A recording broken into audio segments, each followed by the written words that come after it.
This movie did not impress me. The acting was not so good. Story was just bad. And it was 2 hours long. Well, the movie I'm talking about right now is Ijakumo, the 2022 movie, which was released in theaters last year and was produced by Toyin Abraham. It just stars a lot of big names in the industry, but it was not really a nice watch for me. Ijakumo, it translates born again stripper. I thought that this movie was going to be about some stripper, okay, stripper story, pastor, because that's something that we know very well. That this is like a hotbed for a lot of controversies, pastor versus his dark fantasies. So I thought that where the movie was headed. Of course, the movie headed that way as well because the movie just follows this pastor, Jide. Jide came from a humble background in Abeokuta. He found his way to the limelight. He joined this syndicate, which some sort of secret cult or secret society, and he's leading this really big church. He's married. He has the perfect life. However, he has this past. Asabi is a lady he once was in a relationship with when he was much younger, when he had nothing, and he felt like she did not fit his entire spectrum of how his life should look like. So he ditched her, and he actually took something very important away from her in the process. So Asabi wants revenge by all means necessary. So that's what this movie is about. After seeing this movie, when you put side by side with the title of the movie, you wonder, okay, why is it titled this way? The number one thing that I'm just wondering. I haven't tried to even check for articles concerning this, but there's really limited material concerning inspired the title to be this. That's my number one pain. Well, I agree that the title is kind of misleading in a way because I believe that okay, maybe the story of the stripper here is like the main plot of the entire thing, but it was not at all. It was just like a side story on how to just get revenge against Pastor Jide. So it not really make a lot of sense, and I think the only person that even impressed me in their acting here is Olumide Oro. He played the younger version of Jide, played by Remi. I think he was the only person that really tried in his acting, but the rest, I don't know what was going on.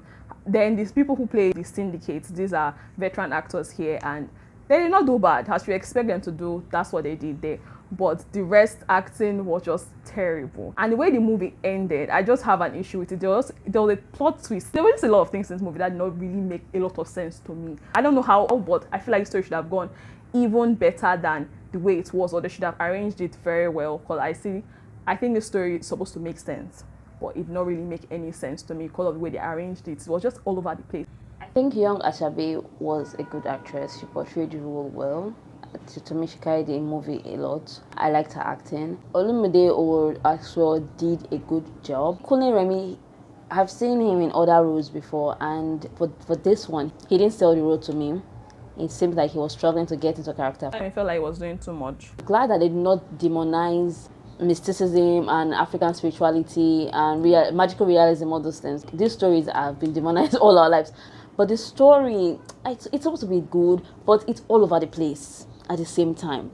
The Mary and Sharon dynamic, because we got to find out that the stripper, she's actually a twin.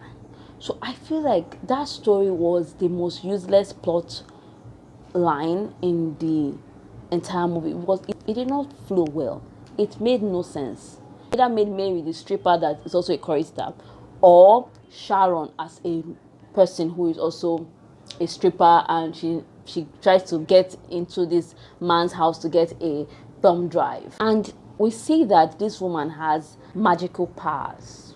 I don't know how she could not teleport herself or do some kind of thing so that she can get the thumb drive herself, because she has been battling to get this thumb drive for a long time. Times where she's doing all sorts of things at the end of this movie. It begs the question that, okay, why didn't you just do this yourself instead of putting Mary or Sharon in harm's way? The lady who played Mary, she played Mary well, but let's talk about Sharon now. Her lines, her acting, her accent was just very shabby. When she tried to switch to Uganda accent, I was like, okay, Nigerians will flip if they were in the shoes of Ugandans right now, because this is not even, it's not just going well at all. It did not even make sense. She just said, okay, another state. Maybe she's not from Lagos State. Maybe she's not from this state. So, okay, far from home. Okay, she's far away from the eastern part of Nigeria. Maybe she's from the north or somewhere, Uganda. But saying, okay, Ugandan, it was not really necessary at all. That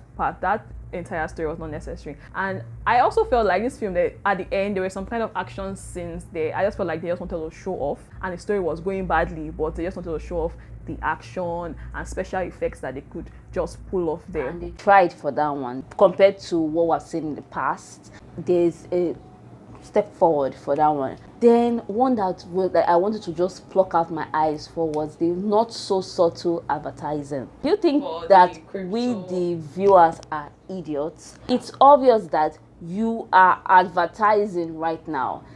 It was just like a recited line. It's just an advert. That thing could have blended in so well if it was good writing. Show never tell. It's a very good rule for writing. So that scene, it was just like, it was laughable. I don't think that will even make me to even use them, because it was not really used in a very nice way. It was just very ridiculous. Like even an idiot would know that people are trying to sell this brand. No, this is not the first time people are selling brands in movies. This just shows that, okay, this is really bad writing right now. The only part I really enjoyed were the flashbacks when they went back to Abeokuta, and the movie has really good locations. I see the effort, and for that I'll give it. My mind is saying 3, but I'll give it a 2 because of common sense and the writing. So I'll just give it a 2. I'll give it 2 also, because the acting was not very impressive, and the story did not just make a lot of sense to me. So 2 stars for it. For the rest, there was nothing really wrong with cinematography and special effects that they used, but just 2 is fine for this one. So if you like movies, you should definitely subscribe to our channel and tell everybody about this channel. We talk about movies, we do movie reviews and recommendations here. And you should definitely leave a comment if you have seen this movie. Tell us what you think. Who's your favorite character? Yeah, I don't have any favorite character here. So until next time, see you. Bye.